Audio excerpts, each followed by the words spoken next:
उसकी कहानी कुछ ऐसी है, ना वो किसी से कुछ कहती है, चुपचाप से सितम हर बार वो सहती है। हर रोज उसे नए तरीकों से सताया जाता है, उसकी औकात कुछ नहीं, हर रोज ये बताया जाता है। उसको याद है वो पहला दिन जब दुल्हन बनके वो घर आई थी। ये घर हुआ अब तुम्हारा भी, ये बात तो उसके पति ने ही उसे बताई थी। फिर जब सामान से भरा ना देखा ट्रक, तो माथे पर एक शिकन सी कैसी आई थी। 4 दिन बाद जब उसने रसोई में पैर था रखा, उसकी सास ने क्यों गुस्से से भरी नजरों से उसे देखा। कोई गलती ना हो जाए उससे, ये सोचकर वो सहमी तो थी, क्योंकि उसकी माँ ने कहा था बेटा सास को माँ समझना, और उसने ये बात दिल से मानी भी तो थी।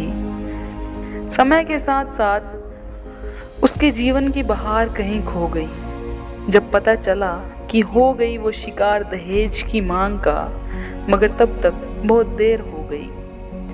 पर वो करती क्या, जाती कहाँ? जब वो वहां से निकलने की सोचती, उसके बाप का बेबस चेहरा उसके सामने आ जाता।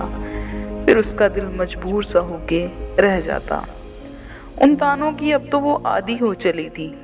कभी कभी माँ की वो बातें याद कर अकेले में रो देती थी। अभी तक तो उसके बाप ने ब्याह का कर्जा भी ना चुकाया था। बेटी तो है ससुराल में खुश, ये सोचकर चलो कुछ पल तो सुकून का बिताया था। इस दहेज के लालच ने उसका चैन खो दिया था। रोज रोज के तानों ने उसका दिल तोड़ दिया था।